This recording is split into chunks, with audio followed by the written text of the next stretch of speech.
The fourth and final installment of our American League East preview series is here. The Tampa Bay Rays, the goddamn Rays. Oh, Alex, by the way, you can swear on this, by the way, now that we're rolling, just in Oh, case that's you want fine. to I make swear sure. on the other. I swear on the other. I swear on our other podcast. It's Alex Murphy from the Raise the Roof podcast. Alex, thanks for taking some time to be our correspondent for the Rays this spring training. It's good to have you on the program. Yeah, thanks so much for having me on. Really, really appreciate it. Love to talk about the Rays. Love to talk about the AL East, which seems to be a bloodbath and produce nothing in terms of playoff success. But it is what it is. Yeah, I mean, for some teams, playoff success. I guess we can't complain too much. But as it stands right now, we're not holding our breath. Now. Yeah. First things first here, we can get into the nitty-gritty of some stuff, but I got to ask you this. Considering that it's the Raise the Roof podcast, but also considering what you're wearing right now, which from what I can tell is just strictly 90s Devil Rays related stuff. Yeah. Which one do you prefer more, Devil Rays or just straight up Rays? So I like the name of the Rays. Obviously, I take full credit for the Raise the Roof thing. I think that's such a good name. And it's pretty good. The problem is that I feel like a lot of our logos and things like that kind of are like straight off copies of the Rays. So I don't really think. That's what ours is. It's fine. Yeah, I was gonna say I don't really think that we can trademark that much, which sucks, or like create merch. But yeah, I would say that I like the design of the 98. I guess it's 98 through 2000 Rays years, not the. I think it's the 01 through 07 years were, in my opinion, the worst. That was like the midnight, the Rocco Baldelli era. That was the post that was purple. like the midnight, that was like the midnight green and the purple, and they had the vest, and it was a weird logo scheme. But I've been getting a lot more into the Devil Rays font and that kind of color. I really like just like how colorful it was, and I think that they've kind of brought that back with the new thing, but it's also more like sunlight instead of like what they originally. A ray of light, sort of deal. So, I mean, I don't know. I guess preferably I like this more, but I do like the new stuff. Just not as big of a fan of those. Do you guys know the like the Columbia blue jerseys with the sunburst on them? I think those are fun. You don't like those? I don't like them because I like the Rays font. What are they? The faux back? Right? No, not the faux back ones. Just the same version of the Columbia blue, but just yes, it's like the pointy thing, right? It's like So like there's the sunburst one, and then there's just the one that says Rays, because the sunburst one used to be their spring training uniform, and they changed their spring training uniform to a regular season uniform, and I was like, I'll give it a try, and I've seen it for a little bit, and I'm like, I don't know how I feel. The faux backs need to make a. Yes, I missed those. Those awesome. were so cool. The faux backs were definitely. I mean, they pushed the boundaries with that. There's been a lot of jerseys that they've very much pushed the boundaries with, and some are great, some are not. So, I definitely agree with the faux backs though. Those are nice. It's interesting. We start off by talking about the name change from Devil Rays to Rays from 07 into 08, because that's almost the exact same time, Alex, in which the Tampa Bay Rays have been the biggest fucking thorn in my side. It's from then on, like, until the rest of eternity, even now, 15 years later, after changing from Devil Rays to Rays, here's Tampa Bay still being just an extremely annoying ball club. And I mean that with the utmost respect for the Rays. Like, they annoy me to no fucking end. But that's because they always seem to get things done. Now, going into 2024, I'm curious how you think, just overarching, don't have to get into projections just yet, but how are you feeling about this extremely annoying and competitive baseball team down at the Trop? Yeah, so I think the one thing that's good, and it's also kind of funny because our owner, Stu Sternberg, said, I think it was during FanFest a couple weeks ago, that he was uncomfortable with the payroll that they had this year. So their payroll is hovering around $100 million. I don't know if that's it seems like it's still on the lower end, especially because of inflation, still on the lower end of payrolls across baseball, but it's a $20 million increase from what they had last year. And this is the most money that they've had in a payroll ever, to my knowledge, because I don't think that they weren't really big spenders when they were the Devil Rays. And then obviously since they've become the Rays, they've started spending more in different ways. But yeah, he said that the payroll itself was very uncomfortable. for what this year was. And I think to an extent I understand why, because there's a couple of guys that are going to be on the IL to start the year. You have Jeffrey Springs, Drew Rasmussen, and Shane McClanahan all starting the year on the IL. Shane Baz is apparently took during spring training, he took a step back from his progress coming back from surgery that he basically missed all of last year with. So I don't know when he's going to come back. But that's a number of guys who their salaries that's kind of adding up to the reason why it's a little bit more expensive. But aside from the payroll part of it, this team is really interesting because of the moves that they made in the offseason, getting rid of someone like a Tyler Glasnow, who came off of the first season that we've ever seen him as a starter have a full season. Every year that he had been with the Rays since that point, including 2018, which he started out as a reliever with the Pirates and then became a starter with the Rays, he was hurt in some way. But last year he pitched like 120, 130 innings, had like 20-plus starts, was really, really – I mean, this was the most that we've seen him over the course of a season. And then they get rid of him and Margot, who ended up becoming a salary dump, which I really, really feel bad for Manny because I know that he was good, but I understand why they did it as a salary dump. Poor guy can't find a home, Manny Margot. No, I think he's with the Twins now, so I hope he stays there. Yeah, because he was with the Dodgers for a hot second. There's like, he took I think 4 at bats or I was gonna say he had one of those like Dodgers. Aaron Rodgers 2024 highlight things with the Jets. Yeah, not a dry eye at Dodger Stadium when the Manny Margot tribute video it was a rough time for him, but. Yeah, so they both left. They got Pepio and Johnny DeLuca, who actually, thanks to you guys, just freaking broke his arm for like 4 to 6 weeks after the Dominican series. Goes from bad to worse. Appreciate that, Red Sox pitching for who hit him? Who hit him? I don't know who hit him. I just know that he took something off his arm or off his hand, and he's going to be out for 4 to 6 weeks, which isn't as bad now because it's spring training, so it won't have as big of an issue. But still, I mean, he should have gotten out of the way. Yeah, I mean, I'm glad it happened now rather than later. But I mean, they have a number of guys who are new to this team. You have someone like Richie Palacios, who they got in a trade for Andrew Kittredge from the Cardinals. The home run that he hit, I believe it was yesterday, was his highest exit velo, I think, of his career. It was like 5 miles per hour higher than all of last year, both minors and majors. It was like 110 off the bat. So clearly something happened there. They saw something in him that they really liked, and they wanted him. So that's an exciting person to watch. Like I said, Pepio's someone who is exciting. He showed a lot of promise with the Dodgers and looks like he's going to be pretty good. They're probably going to use him in some sort of a starter role. I don't know what specifically, but they'll use him somewhere. You're going to get Zach Littell for a full year as a starter, who was converted. He was one of those guys with the Rays who they converted from a reliever to a starter and has looked pretty good. You have someone like, I think it's Naoki Uwasawa, who they got from Japan, and he's kind of working his way through, but he might find himself on the team. I'm trying to think of some other guys. I mean, Eflin had his best year of his career. I don't think people realize how good Zach Eflin is. He was a top, I think he was top 6 in Cy Young voting. That was a Heim disaster class. Yeah, he's not securing Eflin. Such a good signing. I thought it was a bad signing in terms of the money, but it turned out to be a bargain compared to what these guys are making now. So really, really good signing there. He's going to be the number 1 to start the year out because everyone else is hurt. So, in that metric, he's got to become the number 1. I mean, I'm trying to think of it. I mean, Josh Lowe had a really, really good year his first year, having a breakout season. Brandon Lau will hopefully come back and will be good after dealing with some injury issues. Randy's going to be good. Hopefully good once again. There's a number of guys in a number of different roles who we're going to see. I'm really, really curious to see what happens. Definitely curious about the catching position.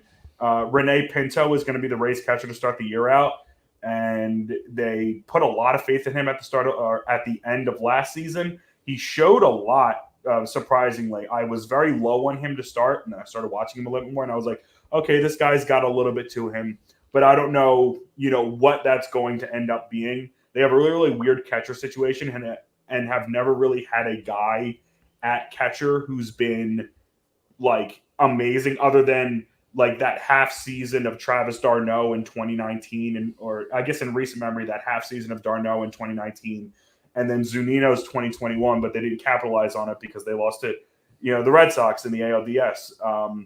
But yeah, it's going to be interesting to see what happens with that catcher role.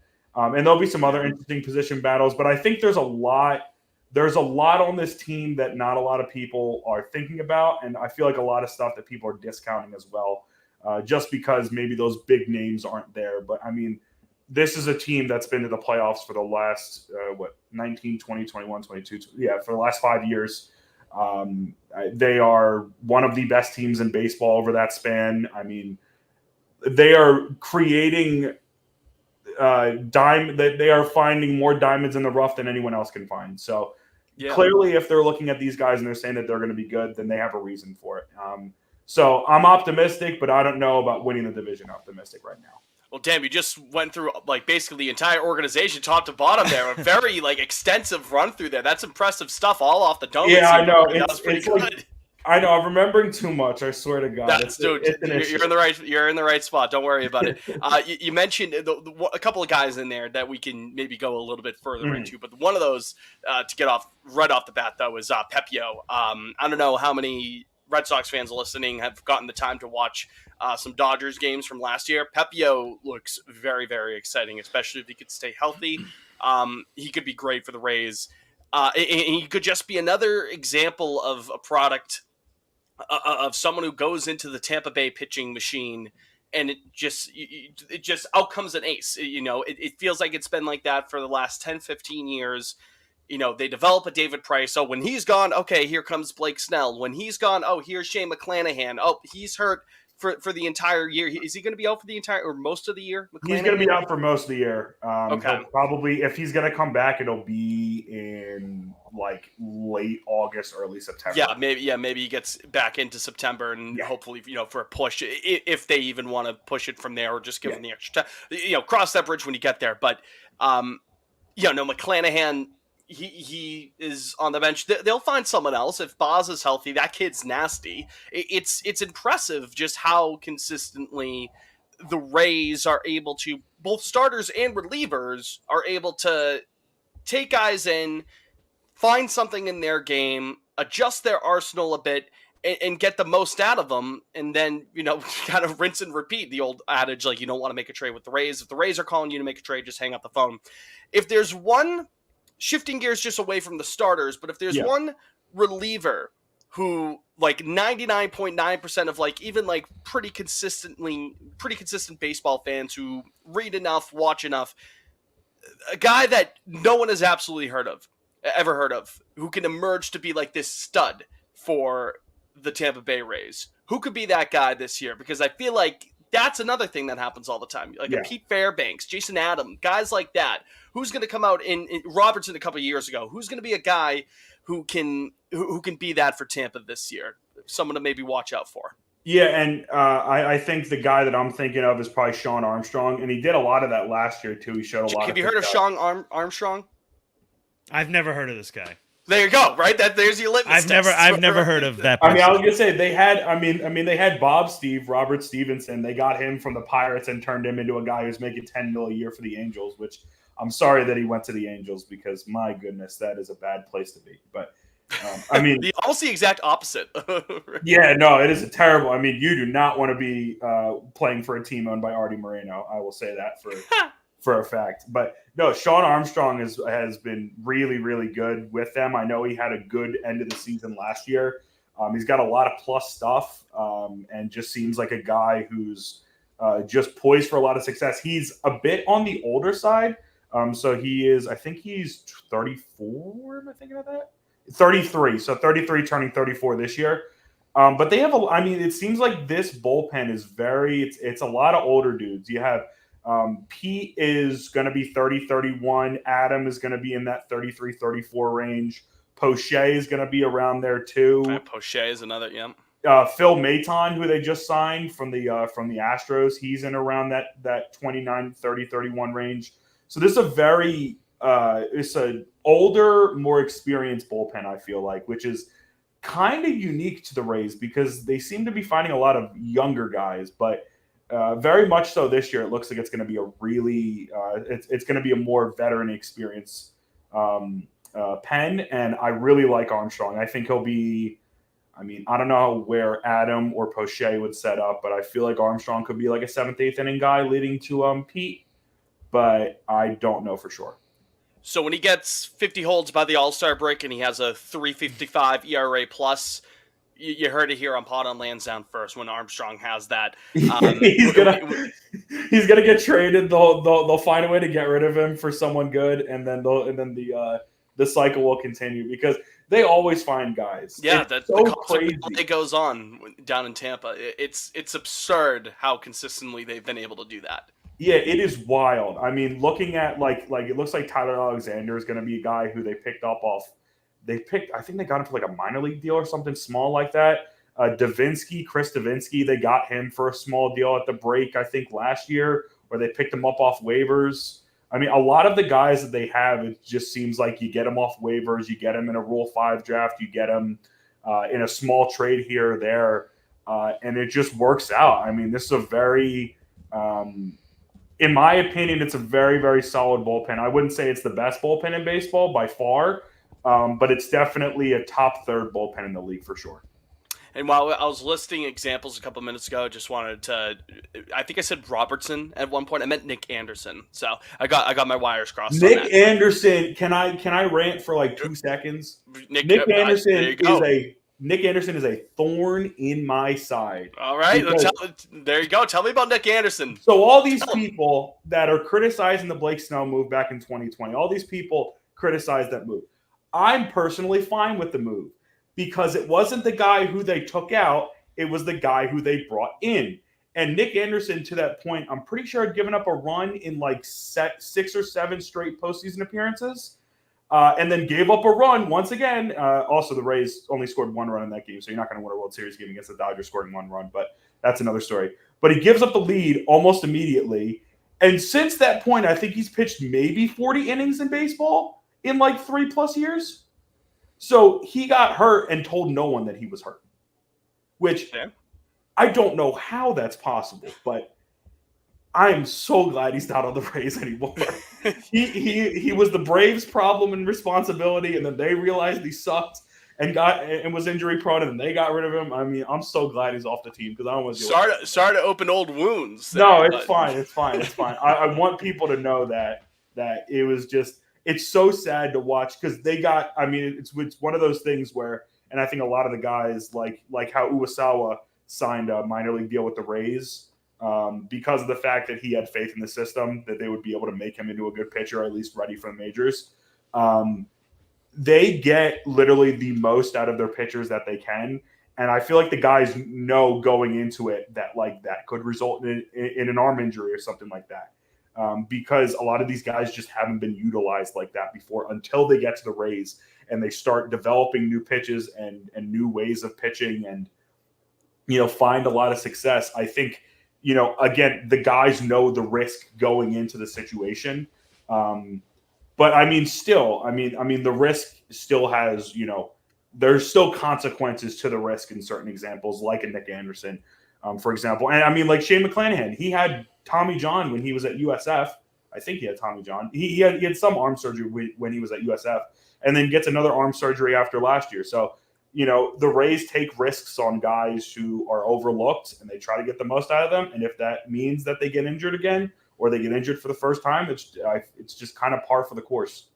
No, they just got like they have a bunch of sleeper agents around like the Gulf Coast. You know what I mean? That's a good place to be.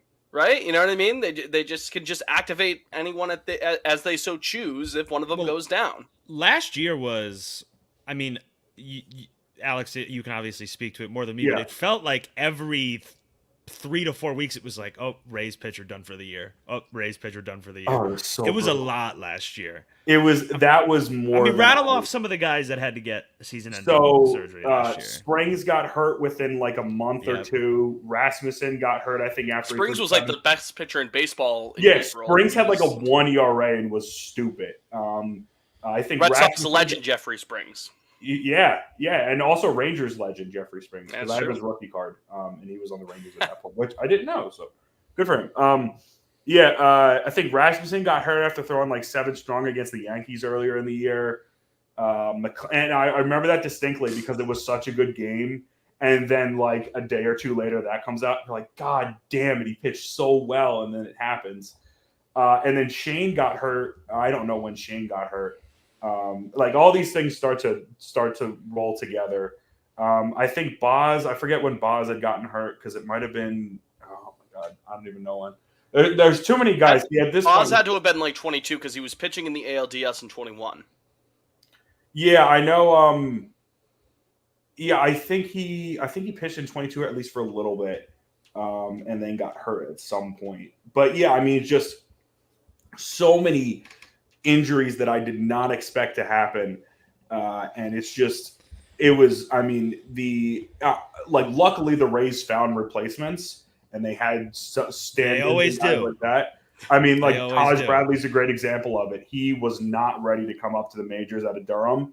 And they threw him out there. He had some good starts early on, and then he started struggling a little bit. And I feel like this offseason they've really worked on trying to get him to feel more poised and more confident. I know that first spring training start, he looked really, really good against the Yankees. So I'm hoping he does really well. And they're going to need him because he's probably going to be a 4 or 5 for them to start the year out in the rotation. Yeah, even if he's just 5 and dive, you know what I mean? Just to be able to get those innings out there. And he has some high upside himself, Taj Bradley.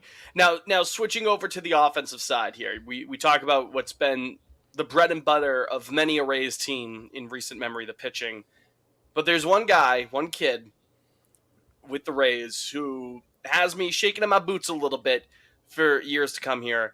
Alex, tell me about this Junior Caminero fella, because I did not know where you were going with that because I thought you were talking about Wander, and I was like, oh. I was like, he is a young kid. He is a young kid, but we don't need to go into that. In the eyes of the, you know what? Don't even have to go there on that one. No, I mean, that's actually a good segue because I feel, with someone like that who was a generational talent, just gone like that, which is still astounding to me that all of it's happened. They've you would think that the Rays wouldn't have someone to replace him. And I don't think that Junior's going to be playing shortstop, though I feel like they'll give him reps in Durham because he just got optioned down to the minor league camp today. I think they're down to like 58 guys out of the 48, to try to get down to the 40-man. And I don't think anyone expected Junior to make the team coming out of spring training. But he can't be long down there. No, right? I would expect, like a May, June call-up. Give him 150 ABs down there in Durham one more time. He's got ridiculous skills. I saw him. So I'm in Mississippi, working a job down here. And I saw him a doubleheader when he was in Montgomery. I saw him play a doubleheader against Birmingham. And I drove to Birmingham for the game.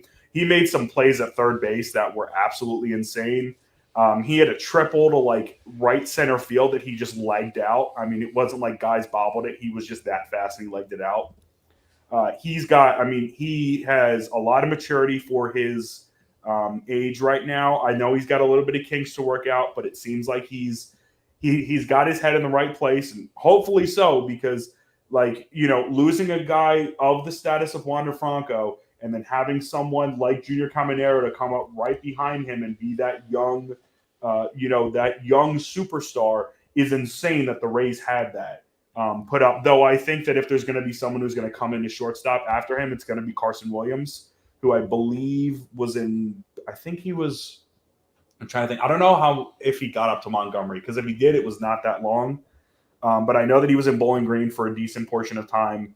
And he's got really, really, really good defensive skills, and the power's starting to come along too. So that's exciting. But yeah, Junior, I would assume will probably get some reps at short just to see how he works out. But it seems like he's really, really solid at third and is comfortable at third. And the hit tool is crazy. I mean, he's got insane power. I know in Montgomery. Another game I saw, and I saw the highlights of it or whatever. I think he hit a 2 or 3 homer game, and one of the homers went over the scoreboard in left center field and was like 470. So yeah, he's got stupid power. To give an idea for you at home, MLB Pipeline on the 2080 scale, that's a 70 power grade, in case you were wondering. So pretty good there. So yeah, Junior, again, even if he's not up until, call it Memorial Day or so. He should be a big part of that lineup for years to come, and you'll probably see him. Well, he already made his debut last year, so make more of a consistent presence in 2024 with the Rays. Alex, head and heart kind of situation here. This is where the rubber meets the road. Mm. Kind of gave an idea about being optimistic earlier on. Yeah. But chips on the table here. How will this Rays season end? They won't win a title, or at least I don't believe that they'll win a title. Okay, I appreciate that honesty. Yeah, I would think that right now with the team that they have, I think that they could make a run to the ALCS, but that would be like everything would have to go right. I just know that it won't because I've seen it happen for multiple years. But you guys, you have that Devil Ray magic. I'm telling you. Yeah, I know. Devil magic, you do. I mean, literally, it's like a curse. It's like you think everything goes right and then it doesn't. I mean, they started out the season 13-0 last year and then had one of the worst Julys I've ever seen out of any team ever. I think they went. It was like 6-20 or something like that. Like it was. I mean, it might have not been that bad, but it was abysmal how bad they were in July. And then that started to really push back my expectations for what last year's team was. Yeah. Yeah. I mean, looking at this team, I mean, you're not going to have your big starters that you had to start out the season last year. You're not going to have Glass now, so you're going to have to work with that. The offense should still be good even without someone like Wander because they've gotten guys like, they got Jose Caballero in a trade with the Mariners who hopefully will be something. At shortstop, I know Ahmed Rosario, they signed for like pennies on the dollar compared to what the Yankees apparently offered him. And he'll be some sort of platoon option that they'll have. I mean, they've picked up guys like that either in signings or in trades that they've made. So I'm curious to see how everyone kind of plugs and plays. I guess how the Rays choose to plug and play guys. I would assume that they get into a playoff spot or that they get into the playoffs. It's probably going to be a wild card spot, or it's definitely going to be a wild card spot because I see Baltimore winning the division by a country mile.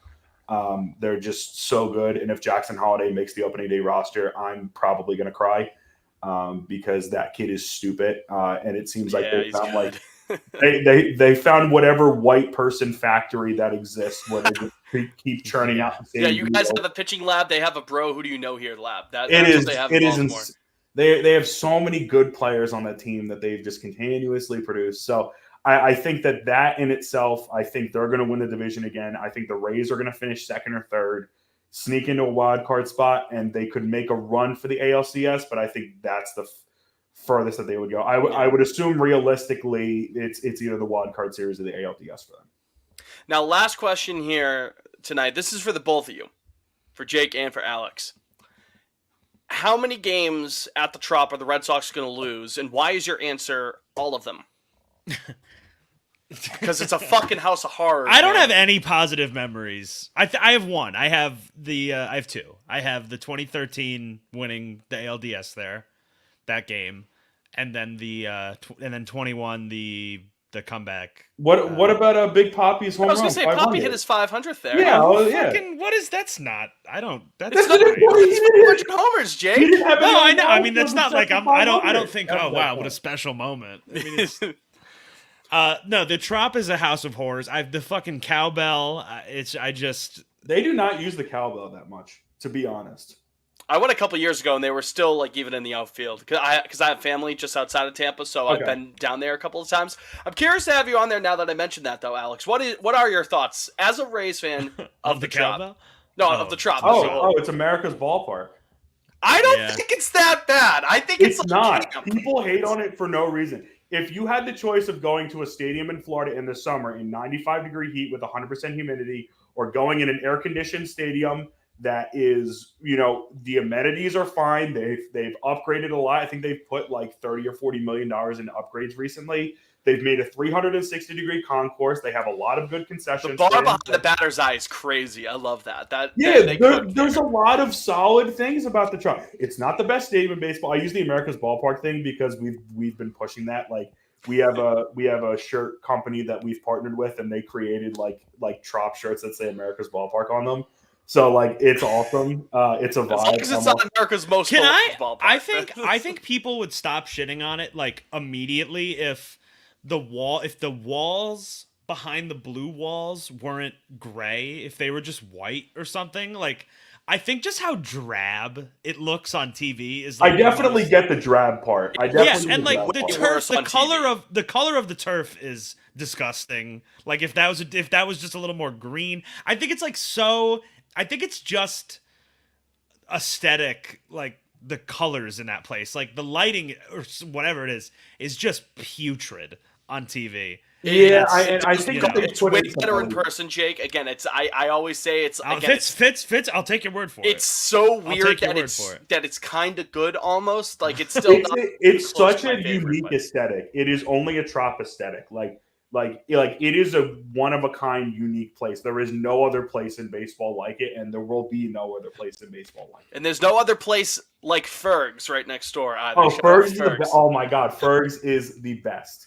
Like, yeah. I mean, look, I will say, I understand a lot of the complaints about the Rays fans. I understand the travel aspect of it. Personally speaking, if I lived an hour away from the Trop, I would be in heaven, and I would be trying to go to every game that I could. I know that's not the same for everyone that lives there. People got lives to live. People got jobs to work, things like that. The travel aspect of it, not ideal. But still, and like I will say, getting out of the Trop is a nightmare. Oh, like, it's awful. Unlike any other stadium that I've seen. So I understand why people don't want to go to the games because, I mean, like, there's not really a lot of, like, exits out towards, like, highways. And well, that's why you just go to Ferg's for a little bit. You know what I mean? Yeah, exactly. Places like Ferg, because, like, literally, I mean, like, the street, like, right next to the Trop there's Ferg's, there's a bunch of shopping, there's a bunch of dining. Like, I don't know if that's, like, the actual downtown part of St. Pete, but it's, like, a downtown area in St. Pete. And it's really nice, and there's a lot of nice things to do. St. Pete is a growing area, which is, I feel like, the reason why, other than the fact that I don't know if there was much other land in Tampa that the Rays could try to get in order to be able to get a stadium, and them already having the Trop plot there, that was a reason why they wanted to try to do it. But, like, legitimately, there is a lot of growth happening in St. Pete. So, I mean, there are places to go and things to do around there. There's a really good brewery called Three Daughters Brewing that's, like, a mile away from the Trop. I am a big fan of them. I love their beer and their cider. I think it's fantastic. But like places like that are really popping up around the area and are creating a good vibe. But I understand the hatred for the Trop because it's not what people would consider a major league stadium to be. It is so unlike any other stadium in baseball. So I understand that part of it. But I mean, like when you start to really understand what it is and why it's there and just everything about it and knowing like the history of it, about how it was built in 1990 to try to create, attract the team. And they had like five used to play there. They had the Final Four. Yeah, they had the Final Four. They had a Davis Cup final. They had the Royal Rumble there. That's right, Davis Cup? Yeah. Yeah, they had like the Under Armour All-American game there. They've had a college football game there for like 7-8 years. It's not going on recently because it moved over to Ray J. But like WWE had everything during COVID there, and they just had the Royal Rumble there. Like it is so many things have happened in the Trop. It's insane. Respect for the Trop. This is a pod that respects the Trop. We don't respect Raymond, the mascot, but we respect or DJ Kitty. Oh, what about Stinger? The other Stinger's mascot? Cool. We like Stinger. Yeah, we like Stinger. Yeah, we like Stinger. I'm like indifferent on DJ Kitty, but Stinger can absolutely. I like how low effort. Raymond, I'll Stinger see in hell. is. That's what I'll be seeing. Stinger's cool. I like how low effort Stinger is. It's like a sheet. Yeah, they're actually creating. So among the promotions that they have this year, they have what they've deemed as a Flappy Boy hoodie, and it's basically just like Stinger in like sweatshirt form. How much do you need me to pay you to get us all one of those? I might. I don't know. That's like, you probably only get one per person, so that would be difficult in order to be able to get that. We got to get in touch with someone at the Trop who might be able to smuggle a couple extra up north to us. I'm sure. Hey, it'll be a hot ticket item. The Rays have a lot of good promotions this year, and they're getting City Connects. So what I was told is that one of the promotions this year will tease the City Connect. I don't know which one that is because they haven't said it. But whatever it is, that'll tease what the City Connects are going to look like for this year. Interesting. That's so. I don't know what it's going to be, but I know that they're going to have a City Connect, so it should be fun. There you go. That's what in the industry you call a tease. Alex, if people want to hear more about those silly Rays down south in St. Pete, where can they go to find you and in the show? Yeah, so you guys can find us on Twitter and Instagram at Raise the Roof TB. We also have our podcast that we continue to do. We're going to have some, hopefully, some really, really cool guests coming on. We've had on a number of really, really cool guests from TV and radio personnel with the team to national and local baseball writers. We've had on pretty much everyone. I'm hoping we're going to be able to get some actual major league guys and hopefully some more minor league guys on. And that'll just kind of depend on availability here and there. But you guys can it's just Raise the Roof. Look it up we're on Spotify, Apple Podcasts, pretty much every major podcasting platform that you guys can find us on. We're there. So yeah, I mean, that's pretty much all, where you guys can find us. We're going to be posting a lot, during spring training, during the season. Hopefully we'll have plenty of giveaways. I hope we can partner up with Fergs again because we've done stuff with Fergs before. Oh, you have? And yeah, Fergs. I mean, I'm not even joking. Fergs is literally the best. They have such good food. They have such great vibes. Mark is a great guy. I am all here for it. And they have. I mean, the proximity of the Trop is perfect. Yeah, it's literally right across the street. It's wonderful. Yeah. And what's the name of that brewery? It's Three Daughters. Three Daughters. Okay, all right. Yeah, I know there's Cigar City. And Cigar City's pretty good. The Jai Lai is tasty. Yeah, so there's there's them. There's like 8-1. I think it's 8-1 Bay Brewing. Okay. There's Green Bench Brewing, which is in the area. There's a lot of really, really good craft. Oh, you beer heads out there. That's Yeah. there's your go-to tip there. Alex, we appreciate it, man. Thank you very much for coming on and talking with us. It was a pleasure. Yeah, of course. Thanks so much, guys. Appreciate it. Thanks, man.